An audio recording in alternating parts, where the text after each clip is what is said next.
Hi everyone, welcome back to the channel and welcome back to another Hannibal reaction video. Alright, so I'm a little nervous going into this episode because of what has surely happened to Beverly. You know, as I mentioned at the end of my last episode, there's no way that I can imagine that Beverly's going to survive the situation she was currently in, having discovered Hannibal's secret, since we know that Hannibal, you know, isn't going to be incarcerated quite yet. Well, at least I assume. I guess there's always the chance that that scene with him and Jack fighting from the first episode is gonna happen like shortly after this, but you know, I highly doubt it. As I had broken down before, it looked as though Hannibal wasn't expecting Jack to, you know, attack him at the beginning of that scene, so to me it seems highly unlikely that Beverly survived to go out and share that information with the world. But I'm interested to see what the aftermath is going to be for everyone involved, you know, how Will is going to handle this, since he knows what Beverly was up to. He's going to have a clear sense of who's responsible. But I don't know if anyone's going to believe him in any way, shape, or form. Probably not, if the previous interactions and his previous accusations of Hannibal is any indication. So before I get into the episode here, just a couple quick things. Again, apologies for the delay. As I mentioned to some of you, especially on my Patreon, I've been having more sickness issues and then a variety of other life stuff coming up. And one thing right now is that the air conditioning in here has not been working for like the past week, and it's sweltering and it's horrible. And so, you know, also being here under all these lights right now, I'm like, oh. So if I seem like I'm dying of heat, that's part of the reason. Though, I mean, I really shouldn't complain. It's not like it's too hot overall. It is September, but yeah, you know, I'm spoiled and used to my air conditioning, so. But, alright, so I'm gonna jump into the episode here. As I said, I'm nervous, so let's see how it goes. All right.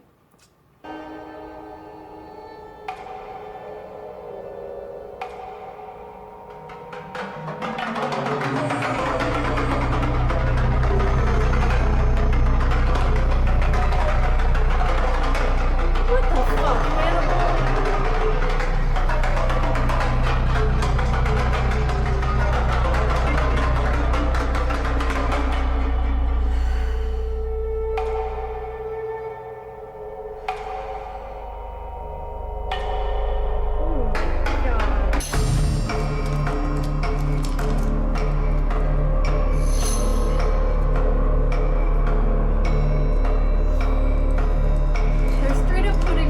The Hannibal Lecter Silence of the Lambs outfit to transport him.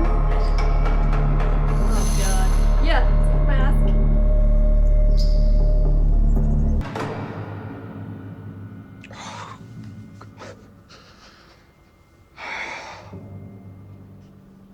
Yeah.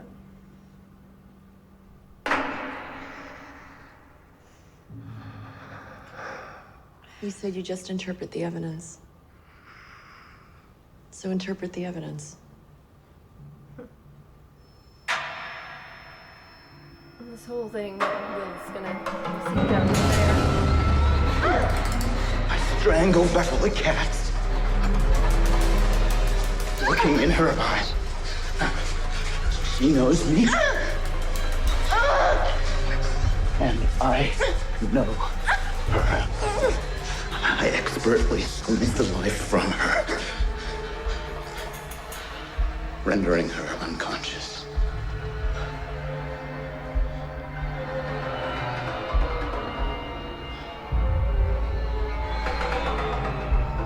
I freeze her body, preserving shape and form so I can more cleanly dismantle her.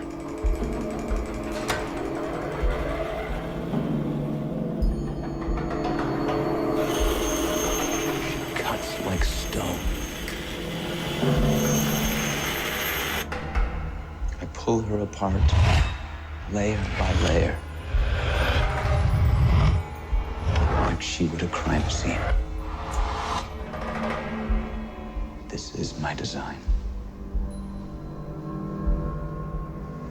will leave no usable evidence. But she found something. She found me. What she found is already gone. What did I take from her?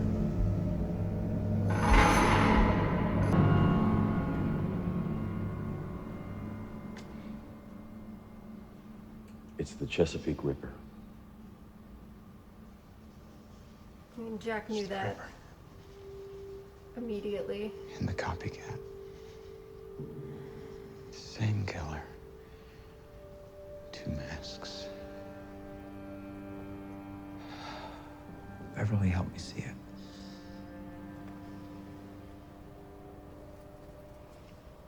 Help me see it. She was looking for a connection between the copycat and the Ripper. You think she found it? She found something.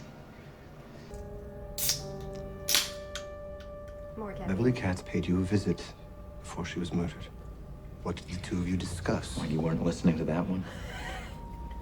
I met her in the privacy room. It is the only room in the facility I am not legally allowed to monitor. We're gonna roll his eyes. Let that stop you. I love Chilton in this. Chesapeake Ripper.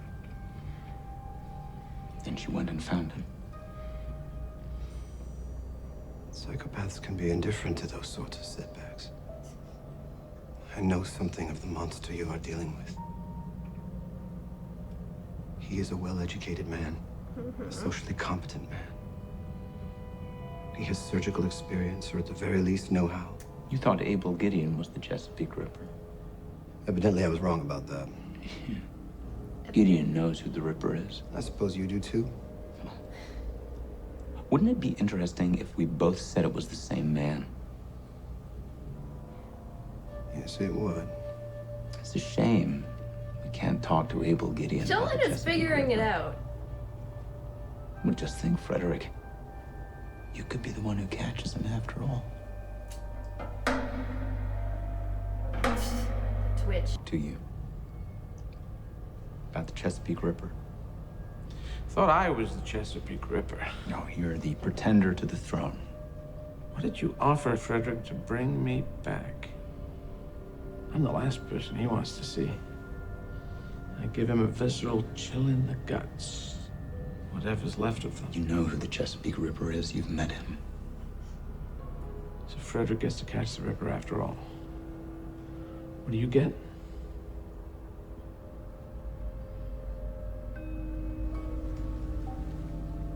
I remember that night at Dr. Lecter's. The night I brought you there. The night you tried to kill me. Yes, how do you think I found you? He sent me to kill you, Abel. Am I your evidence? Oh, you're in trouble, Mr. Graham. Why would you protect him? He's not super reliable. You were quite happy to try and kill me yourself. You have it in you, as they say. I mean, his brain was on fire. He is the devil, Mr. Graham. He is smoke. You never catch the Ripper, he won't be caught. If you want him, you will have to kill him. Fair enough. So specific. Though the bailiff was a bitch to get on that stag's head. And the judge? I killed the bailiff. The judge was Hannibal. somebody else. Full Chesapeake Ripper theatricality with it.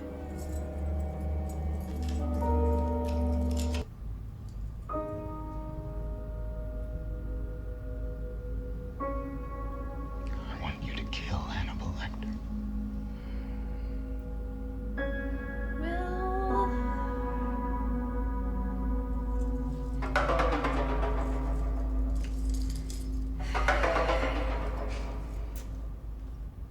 Well, Maybe he's looking for redemption. He's not looking for redemption. But revenge, Yeah. now that is a trinket he could value. He thinks he knows who killed Beverly Katz. For the courtesy you have always shown me, I'm going to give you a gift. I'm going to give you a chance to save Will from himself. How? He is in a biblical place right now, but that rage will pass, and when it does, Will Graham will either be a murderer or he will not. Up to you. He's institutionalized. He's really in no position to be killing anyone. Not with his own hands. But if you only had a little birdie who could whisper murder into a sympathetic ear. Who does he want to kill, Doctor?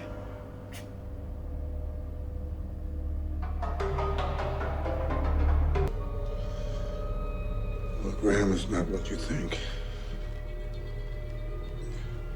He's not a murderer. He is now. By proxy. He asked you to do this? How do you feel What? about that? Are you the Chesapeake Ripper?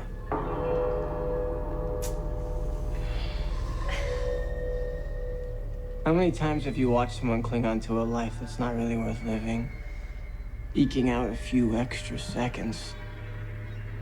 Wondering why they bought it. Hold on now. Hold on. Get an ambulance!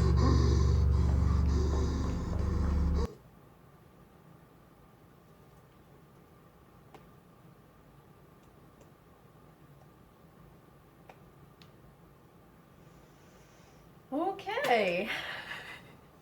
Well, that was episode 5, and that was a crazy episode. I feel like a lot happened there. A lot that is worthy of discussion, and that is going to have a major impact on the series going forward, I would imagine anyway. So first of all, rest in peace, Beverly, as I suspected, and Hannibal... Did you have to... Alright, so I understand, as Will kind of put it together, the idea of putting her body into multiple pieces, taking her apart, and then putting her on slides to kind of, he said dissect her, pick her apart, lay her out for all to see the way that you would a crime scene. In a sense, it could almost be Hannibal, like, trying to do a weird sort of homage to her in his sick sort of way. But it was just so awful. I mean, Hannibal. He does, I guess, all of his Chesapeake Ripper deaths are over-the-top theatrical in the way that he presents them. And this can also be seen as kind of his continued prodding at Jack that has been going on for so long.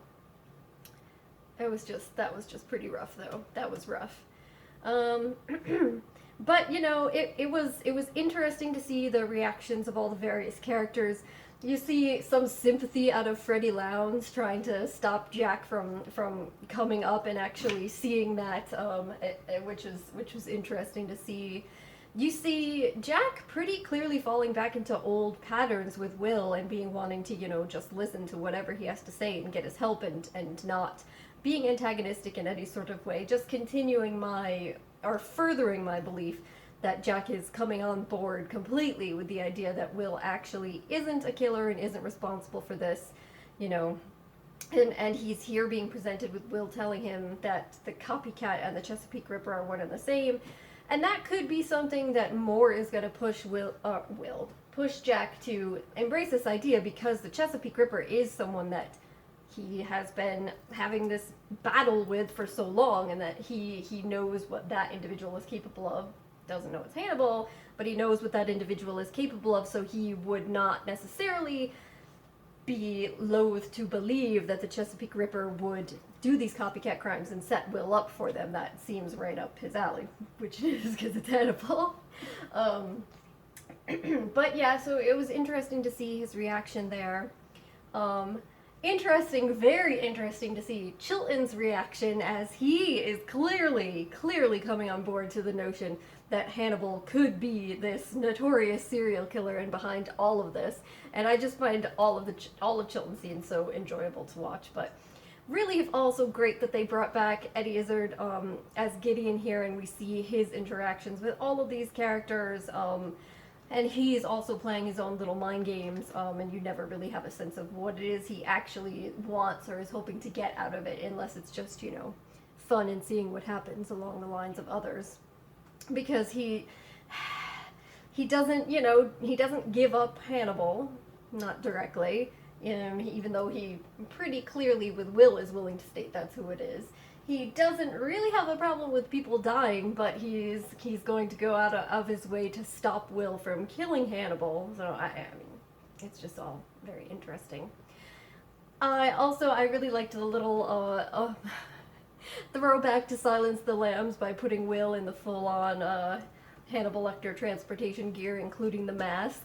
So that was an entertaining little touch. It just kind of, it makes me laugh when I see it, even though it's not, you know, really laughing matter or appropriate. But you know, part of my illness issues sometimes makes it so it's very difficult for me to either, you know, stand and walk around for very long, or even just like sit up for a prolonged period of time. So I've joked with people before that they should get me one of those like hand cart things that they put Hannibal Lecter on, and it could strap me down to it so I could be like lying flat but also go places. So just, you know, just a stupid little thing to throw in there. But anyway, so I'm very curious to see what is going to happen to Will now that both Jack and Alana are aware that he blatantly directly tried to get Hannibal killed. I mean, I'm sure he's going to explain it to everybody and to Jack as well. I'm pretty sure he's the Chesapeake Ripper and he murdered Beverly and set me up for all of this, and so he deserved it. But even so, he did cross a major line there. He was willing to become a killer. And I don't think that Alana is going to take that very well. I don't know how it's going to influence Jack. I'm also curious how it's going to influence Hannibal, because, you know, he seemed to be with both Will and Abigail in the past, kind of trying to hone that sort of darker instinct and push them more towards that. So in a way, he might actually kind of like that, but at the same time, he still sees and has this picture of him and Will as friends, and Will clearly tried to kill him here, so we'll see how Hannibal's going to deal with that. But that's obviously going to have long-term implications. Clearly, I knew that Hannibal wasn't going to end up dying in that moment, but that was a big step that Will took, a big decision that he made, and it's going to have a ripple effect, I'm sure. But as I said, just another really good episode. This season has been solid, extremely strong all the way through so far. Looking forward to seeing what happens next and how this is going to impact poor Will. Alright, I'm going to wrap this video up here today, guys. Sweating, it's too hot, so thank you very much for joining me today. Hopefully I'll see you next time. Bye.